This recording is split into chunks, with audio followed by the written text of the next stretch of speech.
Aren't you? Frightened? That's all right. I can help you. Who is this? I am a doctor. Now you must listen to me. You have lost your memory. There was an experiment. Something went wrong. Your memory was erased. Do you understand me? No, I don't understand. What the hell is going on here? Just listen. There are people coming for you, even as we speak. You must not let them find you. You must leave now. Who are you? We might ask the same question. Yes. Sleep now.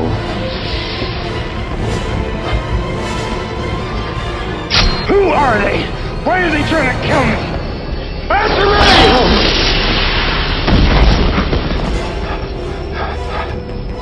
My God. You really can't do it. I did that. What is to be done? This man is dangerous. It is said he is able to tune. Somehow, you have developed their ability to tune. That is how they change things.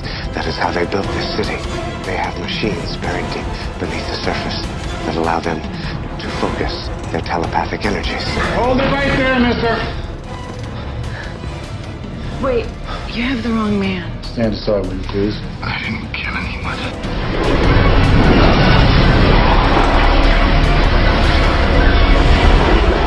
Why are they doing all this? It is our capacity for individuality, our souls, that makes us different from them. They think they can find the human soul if they understand how our memories work. We must have this man.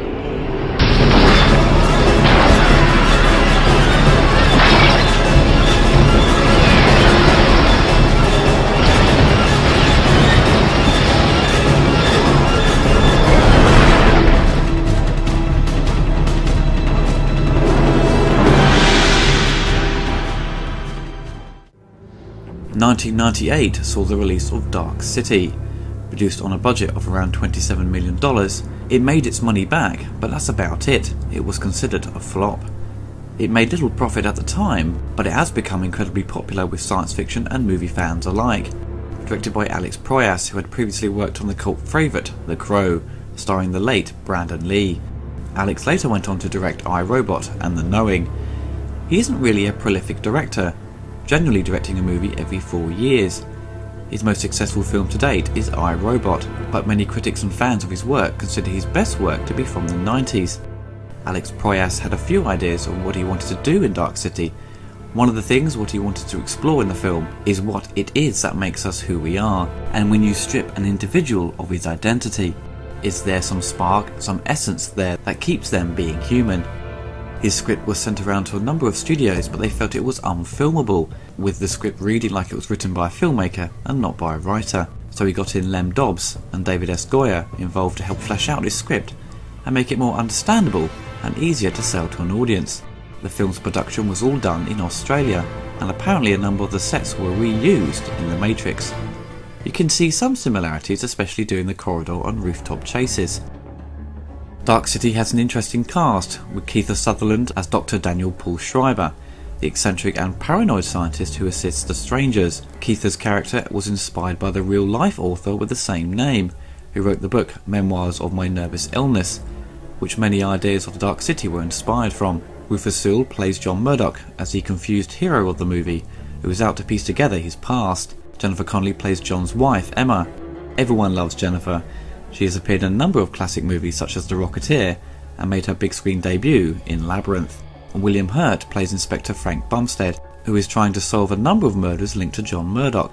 That year he also starred in Lost in Space and probably gave the worst performance of his career. But in this film he is a really interesting character and is thankfully fleshed out more in the director's cut.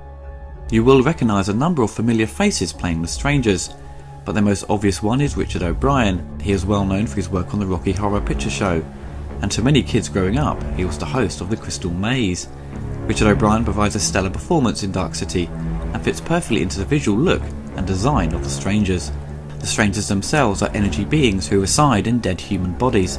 When design first started, the filmmakers considered having the strangers be bugs underneath, but decided that the bug's appearance was overused. The strangers reside in a large underground amphitheatre for their lair, where a human bust hid a large clock and where a spiralling device changes the layout of the city above.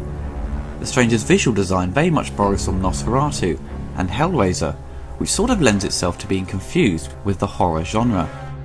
In 2008 we got an extended version of Dark City, which removes the voiceover at the beginning and extended the movie roughly by 12 minutes, and improves upon the story, adding more character development.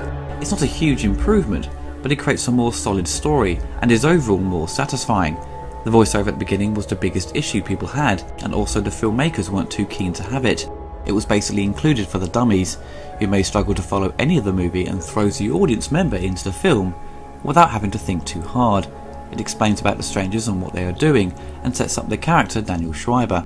Down to many screen tests and feedback given to the director, his confidence had been eroded somewhat by the comments he had received, so he had to make a decision to sort of dumb the movie down for a general audience, to appease the more commercial aspects of the movie the studio wanted.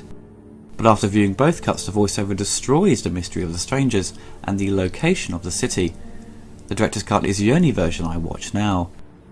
The movie begins with John Murdoch awakening in a hotel bathtub, suffering from amnesia. He receives a telephone call from Dr. Daniel Schreiber, who urges him to flee the hotel from a group of men who are after him. During the telephone conversation, John discovers the corpse of a murdered woman, along with a bloody knife.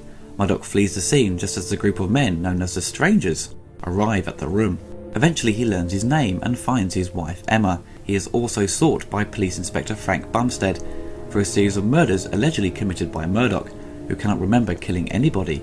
A detective named Eddie Walonsky tries to tell Bumstead that the case that they are working on never existed.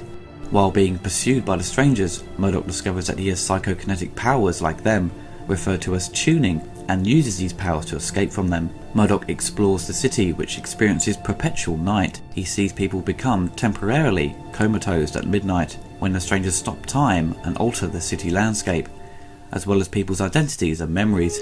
Murdoch discovers through clues and interviews with his family that he was originally from a coastal town called Shell Beach. Attempts at finding a way out of the city to Shell Beach are hindered by the lack of reliable information.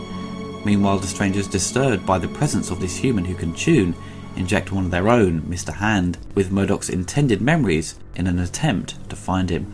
Murdoch meets Walonsky at the subway, and Walonsky tells him that the Strangers take people's memories and replaces them with new ones. Walonsky kills himself by jumping in front of a train rather than risking capture.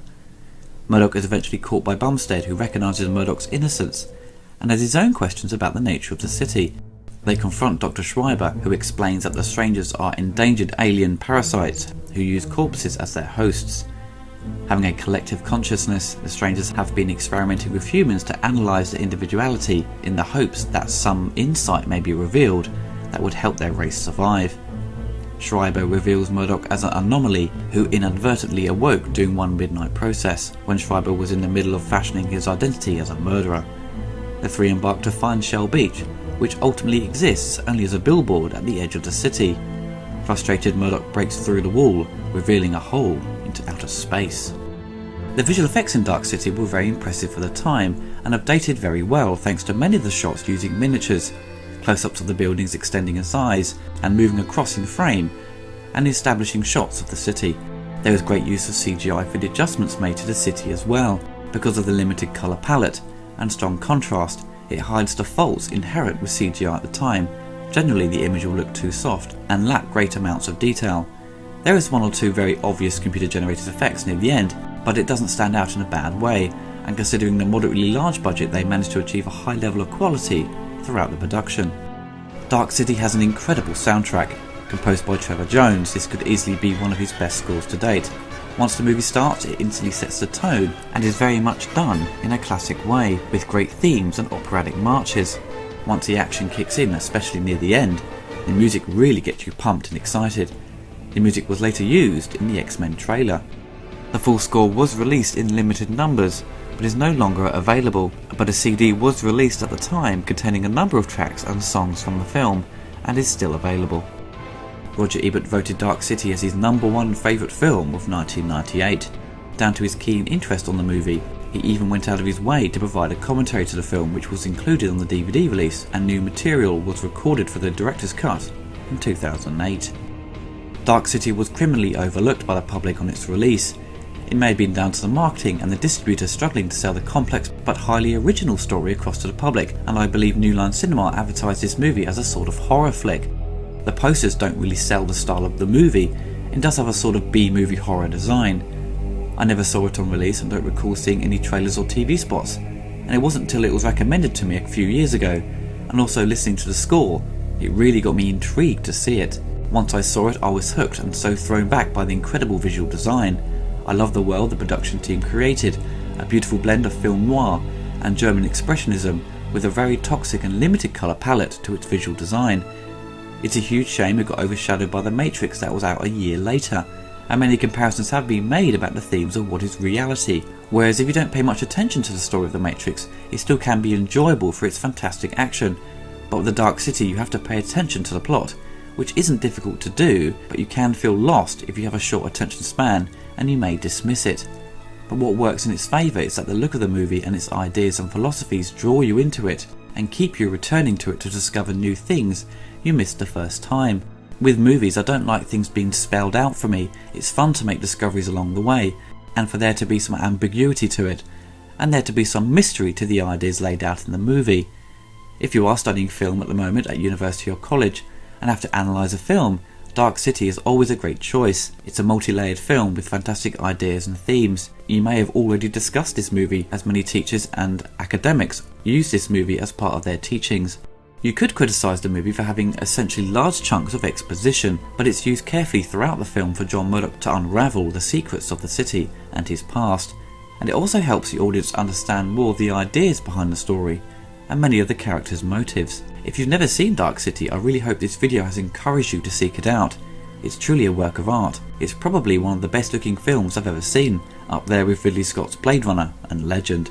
It is the most interesting film produced in the 90s, and it still holds up extremely well today, and is always worth revisiting time and time again. You're scaring your wife to death, Eddie. She's not my wife. I don't know who she is.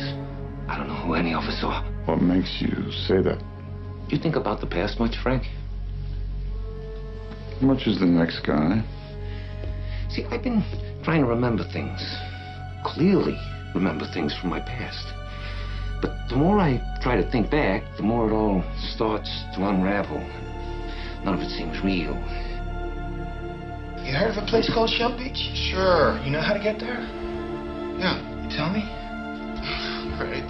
You just, you go to the... Where do you go? Just give me a second, will you? You can't remember, can you?